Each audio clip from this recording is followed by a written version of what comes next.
Bismillahirrahmanirrahim. Alhamdulillahirabbil alamin. Wassalatu wassalamu ala asyrafil mursalin sayyidina wa maulana Muhammadin wa ala alihi wa sahbihi ajma'in. Amma ba'd. Ibu-ibu, bapak-bapak, jamaah salat subuh yang dimuliakan Allah. Alhamdulillah, kita panjatkan syukur pada Allah Subhanahu wa Ta'ala yang pada pagi hari ini masih berkenan melimpahkan rahmat dan nikmatnya kepada kita sekalian sehingga kita bisa hadir di masjid yang kita cintai ini untuk melaksanakan aktivitas rutin kita, sholat subuh berjamaah dan melanjutkannya dengan melakukan kajian Islam. Semoga seluruh rangkaian kegiatan kita di pagi ini diterima oleh Allah Subhanahu wa Ta'ala. Amin ya rabbal alamin. Kita mohon pada Allah Subhanahu wa Ta'ala, mudah-mudahan kita tetap diberi kesehatan, kekuatan lahir dan batin untuk bisa melaksanakan ibadah puasa dengan sebaik-baiknya, dengan sesempurna-sempurnanya sampai nanti berakhir Ramadan ini, dan mudah-mudahan kita masih diberi kesempatan untuk bertemu dengan Ramadan berikutnya. Amin ya rabbal alamin. Ya, tema pagi ini adalah Islam agama damai. Bapak dan ibu-ibu, kata damai itu biasanya dilawankan dengan konflik. Konflik itu dalam studi konflik atau studi perdamaian sering didefinisikan sebagai hubungan antara dua atau lebih orang atau kelompok yang memiliki tujuan yang berbeda. Jadi dua orang memiliki tujuan yang berbeda itu dalam studi konflik sudah dianggap sebagai konflik. Jadi kalau misalnya bapak-bapak dan ibu-ibu itu mau makan di luar, bapak-bapak menghendaki makan sate, ibu-ibu menghendaki makan soto, itu sudah konflik.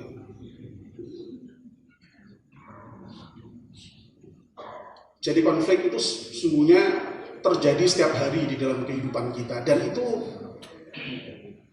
alamiah. Nah, konflik-konflik yang sering kita gambarkan, konflik yang besar-besar itu biasanya konflik yang disertai dengan kekerasan.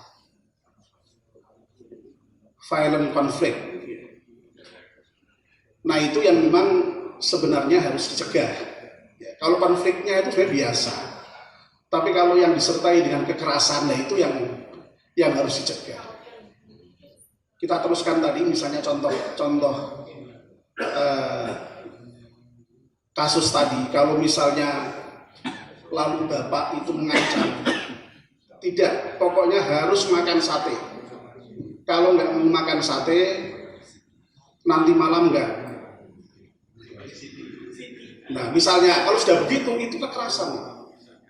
Karena sudah ada ancaman, kekerasan verbal, ancaman. Berarti nggak boleh. Bapak-bapak berbeda dengan anak-anak terkait dengan pilihan program studi misalnya. Anaknya kepingin ke ekonomi, bapaknya harus kedokteran. Kalau nggak mau kedokteran, nggak tak sekolah deh, nggak tak bayari. Kalau sekedar berbeda pandangan tadi, itu sudah konflik itu. Tapi ketika sudah mengancam harus kedokteran, nah itulah yang disebut dengan konflik dengan kekerasan itu. Kalau pandangan berbeda tadi biasa sebenarnya, tidak apa-apa berbeda itu. Dicari jalan keluarnya. Tapi kalau sudah mengancam, itu yang disebut dengan konflik kekerasan. Nah, kekerasan itu macam-macam. Ada yang sifatnya hanya verbal, tadi misalnya mengancam, ya, memfitnah, mengunen-ngunen itu, membunyi-bunyikan orang gitu ya. Itu sudah kekerasan nih. Ya. Apalagi kalau sudah nempeleng, ngukul, nendang, menusuk, ya, wah itu lebih parah lagi. Nah itu kira-kira. Nah, damai itu sering digambarkan sebagai keadaan di mana tidak ada konflik, terutama konflik kekerasan tadi. Jadi tidak ada ancaman, tidak ada saling pukul, tidak ada saling padu. Bahkan pada level yang paling tinggi, ya, itu ya tidak ada perang, itu damai. Tapi kondisi damai yang seperti itu kalau dalam studi perdamaian itu masih dianggap sebagai sebuah damai yang sifatnya hanya negatif peace. Jadi tidak ada perang, itu damai, tapi damai yang sifatnya negatif peace namanya. Tidak ada perang, tidak ada ancaman, tidak ada pemukulan, tidak ada padon. Tapi sebenarnya perdamaian tidak hanya itu. Damai itu juga ada yang disebut dengan positive peace. Damai dalam pengertian yang positif, di mana di dalam sebuah hubungan antar orang itu, di situ seluruh kebaikan itu nampak, saling menghormati, saling menghargai, ya. Lalu di situ ada kesejahteraan, ada kenyamanan, ada segala macam yang baik ada di situ. Nah ini kalau kita misalnya gambarkan dalam kehidupan berkeluarga yang kecil saja misalnya. Kalau dalam keluarga itu tidak ada cekcok, tidak ada padon, tidak ada pemukulan, tidak ada tendangan, ya. Itu damai, tapi damai dalam pengertian negatif. Itu penting. Ya. Tapi tidak cukup itu. Ya. Keluarga juga butuh ketenangan, kesejahteraan, kenyamanan. Seluruh potensi yang ada bisa dikembangkan secara fisik maupun psikis. Makannya cukup, anak-anaknya bisa sekolah, kebutuhan-kebutuhan yang terkait dengan kehidupan juga terpenuhi semuanya. Nah ini damai dalam pengertian yang positif. Sejahtera, paham itu ya. Jadi kalau misalnya keluarga kok, maaf ya, meskipun dia secara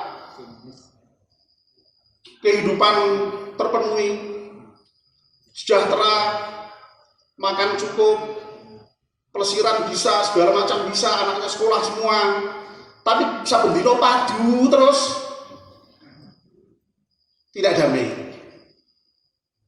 Positifnya dapat, negatifnya tidak dapat. Tapi sebaliknya, keluarga tidak pernah padu, tentram, tapi makan susah, anaknya nggak sekolah. Ini juga tidak damai. Tidak damai dalam pengertian yang positif. Nah, agama kita, agama Islam itu agama yang sangat mengajarkan dan menginginkan adanya kedamaian.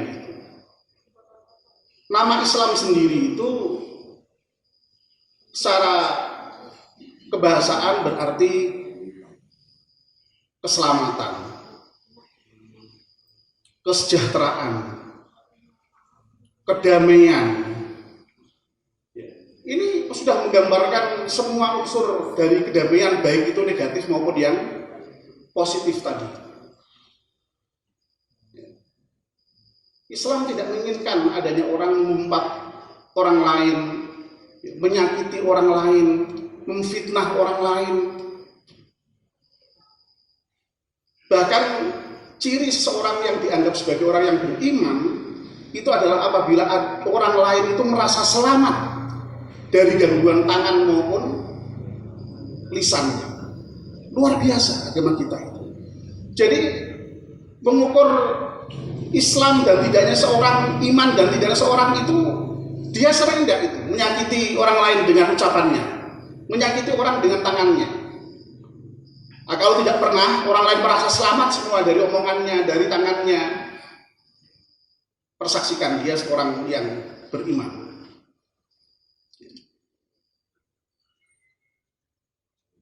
Apalagi sampai kekerasan, ya. Jelas Islam melarang. Dalam Islam itu Masya Allah digambarkan membunuh satu orang itu nilainya sama dengan membunuh seluruh umat manusia. Man qatalan nasa faka'annama qatalan nasa jami'a. Ini kan luar biasa. Wa man ahyaha faka'annama ahyan nasa jami'a. Dan barang siapa memberikan kesempatan orang untuk hidup, satu orang saja, itu sama dengan memberikan kesempatan orang hidup semuanya. Ini ajaran Islam yang luar biasa. Makanya kemudian juga sering di samping agama Islam itu adalah agama damai, Islam juga dikenal sebagai agama yang anti kekerasan. Tetapi memang ya bahwa Islam itu sebagai agama yang anti kekerasan itu tidak sama misalnya dengan ya katakanlah pandangan-pandangan anti kekerasan yang lain yang misalnya tidak boleh ada kekerasan sama sekali apapun alasannya misalnya. Itu saya kira tidak seperti itu. Islam itu agama yang saya kira sangat realistis ya. Kekerasan kalau memang dibutuhkan, kalau dalam bahasa Pak Fadil kemarin ketika menjelaskan hukum itu memang memenuhi ada sebabnya, ada syaratnya ya, itu bisa saja dilakukan. Oh nyatanya Islam misalnya kalau misalnya anak kita tidak sholat ya boleh dipukul ya. Istri yang durhaka juga boleh dipukul. Ini berarti kan dibolehkan. Tetapi itu saja dengan syarat-syarat yang sangat ketat dan itu harus dipenuhi. Kalau syaratnya tidak dipenuhi, sebabnya tidak dipenuhi, berarti kezaliman. Dan pemukulan itu pun juga bukan pemukulan yang menyakitkan, tetapi harus dalam kerangka pendidikan, ya, sehingga tidak menyakitkan. Islam juga misalnya mengajarkan perang, tapi bukan berarti perang itu harus dalam pengertian asal ketemu orang perang, tidak begitu. Kemarin dijelaskan oleh Pak Fadil dengan sangat bagus itu. Juga harus dipenuhi sebab dan syarat-syaratnya. Kalau dipenuhi sebab dan syarat-syaratnya ya perang silahkan. Ya. Itu pun juga oleh Allah dibatasi. Ini saya kira indahnya agama kita ya, jadi sangat menghargai kedamaian, anti kekerasan, tapi ya cukup realistis. Kalau memang dibutuhkan dalam batas tertentu juga dibolehkan, tidak dibolehkan sama sekali. Padu boleh, nengen-nengen boleh, itu manusiawi. Tapi Islam membatasi maksimal berapa hari?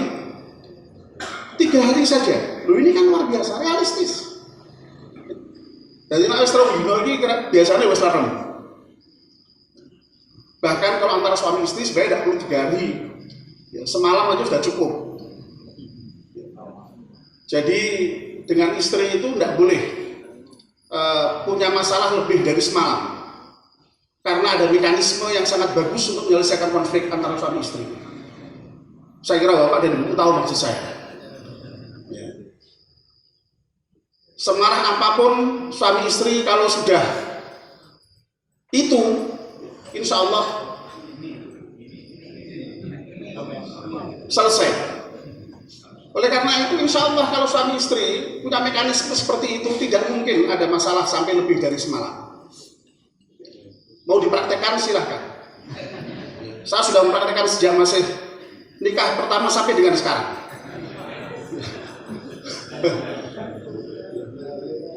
Makanya kadang-kadang cari masalah malah nih, biar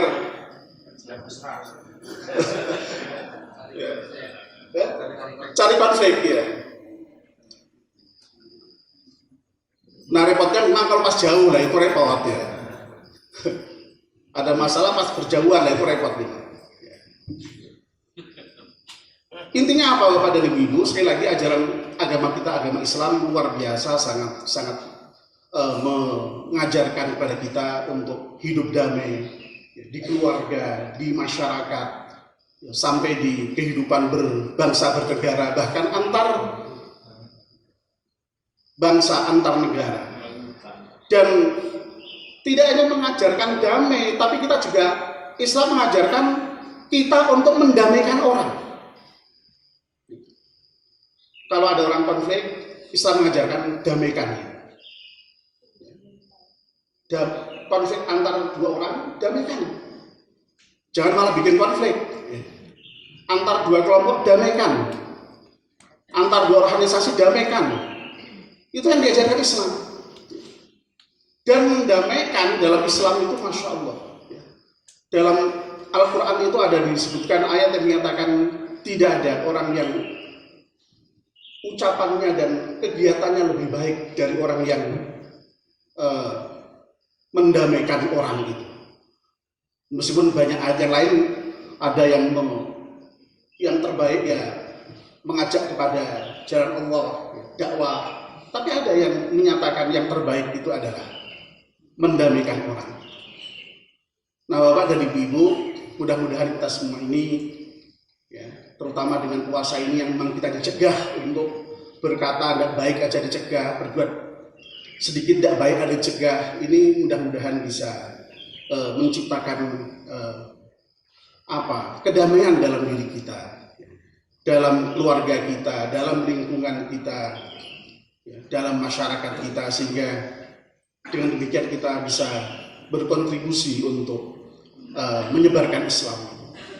Jadi menyebarkan Islam itu tidak sekedar hanya menyebarkan agama Islam, tapi juga menyebarkan kedamaian, menyebarkan keselamatan, menyebarkan kesejahteraan. Itu kita menyebarkan Islam. Kalau kita menyatakan Assalamualaikum itu sesungguhnya kita ya menyebarkan keselamatan pada orang lain, menjamin keselamatan orang lain, ya. Berjanji untuk tidak berkonflik dengan orang lain. Assalamualaikum, assalamualaikum kok neng-nengan. Ya. Assalamualaikum, assalamualaikum kok nempeleng. Ya. Nah, termasuk juga kesejahteraan. Assalamualaikum, assalamualaikum, kita jamin itu kanan kiri kita kesejahteraannya. Jangan sampai ada orang yang sampai tidak bisa makan misalnya. Oleh karena itu dalam Islam orang yang bisa makan kenyang sementara tetangganya makan kelaparan itu tidak dianggap sebagai orang yang muslim dan orang yang mukmin. Itulah makna salam yang sehari-hari kita ucapkan Assalamualaikum, assalamualaikum. Mudah-mudahan kita semuanya bisa menebarkan salam dan diri kita juga bagian dari salam itu. Amin ya rabbal alamin. Wassalamualaikum warahmatullahi wabarakatuh.